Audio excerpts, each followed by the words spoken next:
Hey, what's up guys? It's your boy Shaggy signing in। और यार एक चीज तो कंफर्म है कि फुटबॉल की जो फैन बेस है बहुत ज्यादा एज पर रहती है। सबसे पहले तो अपन आते हैं आज के सबसे पहले ही अपडेट पर, जो कि है हमारे छोटे भैया मेसी को लेकर। और कल जब मेसी ने अपना साइड क्वेस्ट कंप्लीट करा उस MLS की लीग कप की ट्रॉफी को उठाकर, सबसे पहले जो भसड़ मची वो थी ट्विटर के ऊपर। अब देखो, ट्विटर एक ऐसी मीडिया है जो हमेशा एज पर रहना चाहती है, वो हर चीज को क्रिटिसाइज कर कर ही देखेगी। इसीलिए अपन तो कभी ट्विटर को सीरियस लेते ही नहीं है। साला ट्विटर का सीईओ नहीं लेता, हम लोग लेके क्या करेंगे। लेकिन एक चीज तो कंफर्म थी कि ट्विटर पर बहुत जोर से आग लगी इस बात की कि कौन बेटर है। रोनाल्डो फैंस ने जहां पेसी पेसी के नारे लगाने शुरू किए, वहीं मेसी के फैंस ने पेनाल्डो पेनाल्डो के नारे लगाने शुरू किए। एंड अपन जैसे जो न्यूट्रल फैंस है वो दोनों तरफ की बाजी मार रहे थे। एंड इस सब में जो सबसे बड़ी एक भसड़ उठी वो थी कि MLS रिग्ड है। अब देखो यार, मैं तुम्हें एक चीज बता देना चाहता हूं कि ट्विटर को सीरियस लेना बंद कर दो। अगर तुम्हें सच में लगता है ना कि MLS रिग्ड है, अपना जो ऊपर का माला है ना उसको जरा रिन साबुन से धो अच्छे से, उसकी चिकनाई मिटाओ और एक उसमें सीडी डालो कॉमन सेंस की। अब देखो, मैं तुम्हें एक स्टैट्स बता देता हूं, छोटा सा स्टैट्स है। MLS की जो टोटल वैल्यू है ना वो है $16.8 बिलियन। और अगर तुम MLS की एक छोटी सी टीम इंटर मायामी के ओनर डेविड बेकम की बात करोगे तो डेविड बेकम का टोटल वैल्यू उस टोटल अमाउंट का आधा भी नहीं है। अब तो सबसे पहले तो यही एक मैटर मुद्दा खत्म हो जाता है कि डेविड बेकम ने MLS को खरीद रखा है।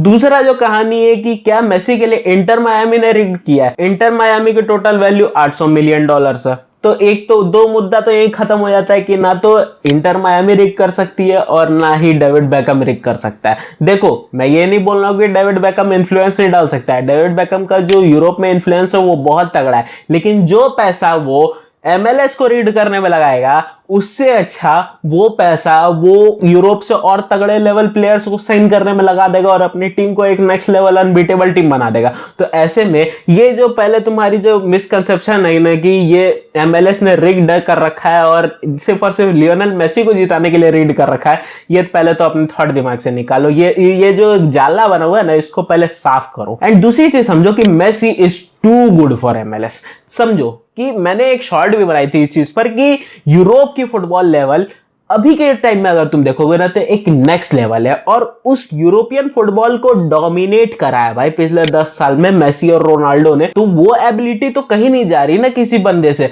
तुमको मान लो तुम अगर किसी मैच को अभी तुम बना रहे हो, आज से 10 साल बाद भी अगर तुम उसी स्ट्रीम में रहोगे तो तुम उस मैच को बना पाओगे या नहीं बना पाओगे। अगर स्ट्रीम चेंज कर देते हो तो वो अलग ही बात है, बट बना पाओगे या नहीं बना पाओगे।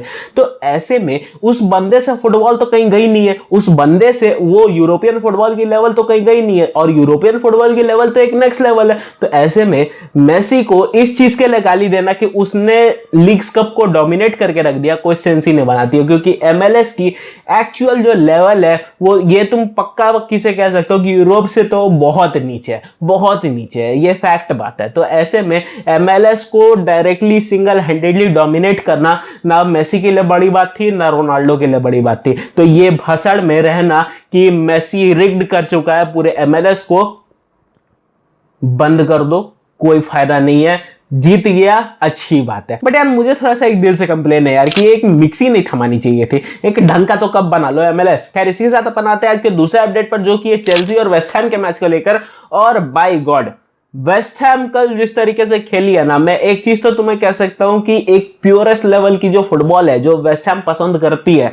देखो पिछले सीजन मुझे नहीं पता वेस्ट हैम के साथ क्या हुआ था, वेस्ट हैम बहुत ज्यादा हाई लाइन पर खेलना पसंद कर रही थी पिछले सीजन। अब एक चीज मैं तुम्हें बता देता हूं कि वेस्ट हैम की जो ओरिजिनल गेम प्ले है ना, जो ट्रेडिशनल गेम प्ले जिस तरीके से ट्रेडिशनली वेस्ट हैम खेलना जानती है, वो हाई लाइन मेंटेन करना नहीं जानती थी। वो हमेशा से एक wide game play, ball possession रखना, बॉल पोजेशन से सामने वाली टीम पर एक प्रेशर बनाना ताकि वो हाईलाइन करे और वो वेस्ट हैम काउंटर पर मार सके। ये चीज वेस्ट हैम की ट्रेडिशनल गेम प्लान रहती है। और ऐसे में वेस्ट हैम का पिछले सीजन पूरे हाई लाइन पर मेंटेन रहना थोड़ा सा तो क्वेश्चन उठा रहा था। बट अगेन पिछले सीजन अपन वीडियो नहीं बना रहे थे तो कोई ऐसा ये नहीं था, बट इस सीजन मुझे लगा कि अगर मैं वीडियो बना रहा हूं तो इस चीज को पॉइंट आउट करनी चाहिए, जो मुझे लगता था पिछले सीजन वेस्ट हैम ऑड कर रही है।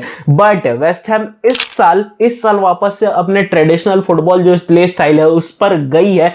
थोड़ा सा वो उन्होंने पिछले जो उनका ट्रेडिशनल गेम स्टाइल है उस पर थोड़ा सा ध्यान दिया और ऐसे में कल चेल्सी से 3-1 की विक्ट्री ले गए। और मैं कहूंगा कि मच नीडेड विक्ट्री भी थी वेस्ट हैम के लिए और वो डिजर्व भी करते थे। मच डिजर्व विक्ट्री थी ये चेल्सी के अगेंस्ट। खैर अगर कल चेल्सी की बात करें, थोड़ी सी तुम कह सकते हो कि थोड़ी सी डाउनग्रेडेड परफॉर्मेंस आई कल चेल्सी से। ऑफ कोर्स रीस जेम्स का ना होना राइटवर्ड फ्लैंक पर थोड़ा सा असर डाल रहा था, बट अगेन तुम डिसासी से थोड़ा सा भी तुम एक्सपेक्ट कर सकते हो कि उसे थोड़ा सा सेटल होने में टाइम लगेगा। बट अगेन कल एंजो फर्नांडिस की परफॉर्मेंस कोई बहुत अच्छी नहीं है। हाँ, गेम टाइम में तुम कह सकते हो कि गेम में परफॉर्मेंस बहुत अच्छी थी, बट वो पेनाल्टी जो मिस करी, एंजो फर्नांडिस जिस कैलिबर का प्लेयर है उसे वो पेनाल्टी मिस करनी नहीं बनती है। And the thing is last में भैया मुझे नहीं समझ में आ रहा है मैं इस काइसेडो के डील पर हंसू या रो। देखो अपन न्यूट्रल फैंस है तो अपन न्यूट्रल माइंडसेट से बात करेंगे। काइसेडो ठीक बंदा है, जो काम करने के लिए पोचेटिनो उसे लेकर आया है वो काम उसने, मैं कह सकता हूं कि बखूबी करा है भैया। जो ट्रांजिशन थी उस ट्रांजिशन को उसने स्पीड अप कर दिया,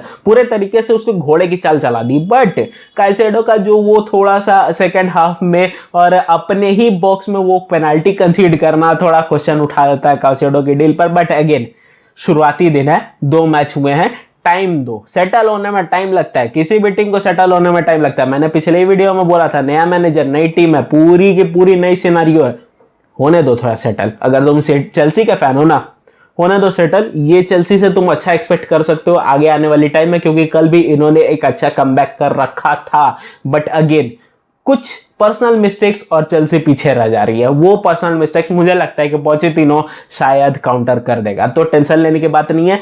कल दूसरा ही मैच हुआ है सीजन का, अभी 36 और पड़े हैं, आने दो, धीरे धीरे हर मैच को कवर करेंगे, टेंशन की बात नहीं है, जीतेगी चेल्सी।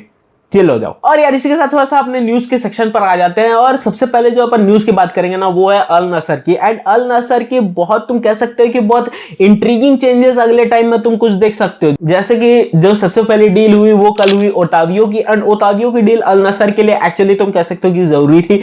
एक ऐसा बंदा जो प्ले मेकिंग में हेल्प कर सकता है फ्रॉम मिडफील्ड हमें चाहिए था। एंड ओटावियो का आना अल नसर में एक तुम कह सकते हो कि गुड न्यूज थी।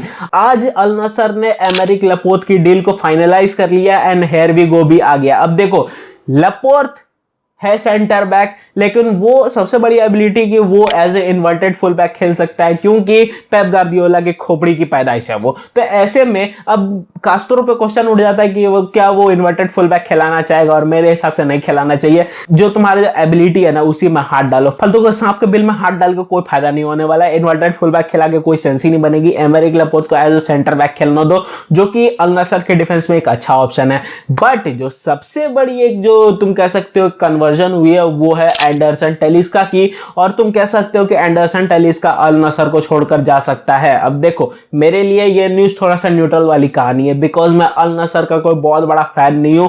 मेरा काम था रोनाल्डो को देखकर अल नसर को देखना, तो ऐसे में एंडरसन टेलिस्का अल नसर वालों के लिए क्या वैल्यू रखता है मुझे नहीं पता। बट एंडरसन टेलिस्का को पिछले कुछ 6-7 महीनों में मैंने जो देखा है राइट फ्लैंक पे अच्छा परफॉर्म करता है। बट अगेन उसकी जो बॉल डिस्ट्रीब्यूशन है वो कभी कभी बहुत गड़बड़ हो जाती है, और ऐसे में बहुत सारे ऐसे मूवमेंट्स अल नसर के हाथ से छूटे एंडरसन टेलिस्का की वजह से। तो मैं एंडरसन टेलिस्का को किसी भी तरीके से क्रिटिसाइज नहीं करूंगा, बट हाँ एंडरसन टेलिस्का से एक बेटर प्लेयर अल नसर साइन कर सकती है अगर टेलिस्का छोड़कर जा रहा है तो। अब मुझे बुरा ऑफ कोर्स लग रहा है कि टेलिस्का छोड़कर जा रहा है, बट अगेन अल नसर के पॉइंट ऑफ व्यू से ये एक अच्छी डील, एक अच्छा स्टेप साबित हो सकता है। अब क्या होता है, कैसे रुख लेती है एंडरसन टेलिस्का की जो डील है वो देखने वाली बात होगी इन फ्यूचर। इसी के साथ बनाते हैं अगले अपडेट पर, जो कि है बेंजामिन पवार्ड को लेकर। और बेंजामिन पवार्ड अपना मूव फोर्स ऑफ कर रहा है फ्रॉम बायर्न।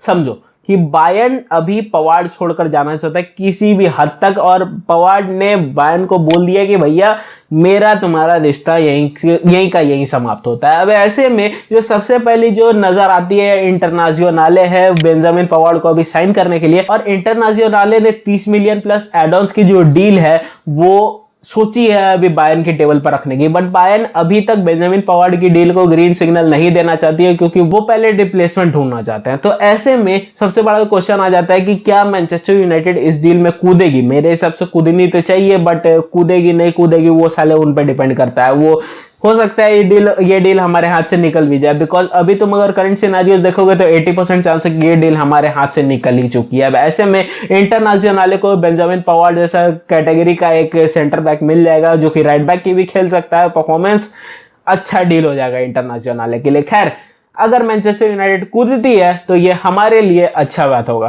खैर अगर मैनचेस्टर यूनाइटेड की तुम बात करो तो मैनचेस्टर यूनाइटेड एक सेकंड जो तुम गोलकीपर कह सकते हो, सेकंड गोलकीपर को साइन करने के लिए इच्छुक बहुत ज्यादा हो रही है। Because I think dean Henderson की जो अभी डील है वो थोड़ी सी अभी तुम कह सकते हो कि बनती हुई नजर आ रही है और वो छोड़कर जा सकता है मैनचेस्टर यूनाइटेड। तो ऐसे में एक सेकंड रेट गोलकीपर को अपन रखना चाहते हैं मैनचेस्टर यूनाइटेड में, एंड टेन हैग रखना चाहता है। अब ऐसे में जो सबसे पहला नाम जो नजर आ रहा है वो है ओडिसियस ब्लैकोदिमोस का। मुझे नहीं पता कौन है बंदा, बट ठीक है, अगर टेन हैग को लग रहा है कि सही है आना चाहिए तो फिर मैं क्वेश्चन बहुत ज्यादा नहीं उठाऊंगा। बाकी अगर परफॉर्मेंस नहीं आई तो फिर टेन हैग पर बम गिरेगा, उसमें तो कोई दो राय है ही नहीं। खैर that's it for today guys, hope ये वीडियो तुम्हें अच्छे लगे। वीडियो अगर अच्छे लगे तो वीडियो को लाइक कर देना, चैनल को सब्सक्राइब कर देना। मैं मिलता हूं तुमसे किसी और दिन किसी और नए टॉपिक पर। It's your boy Swiggy signing out.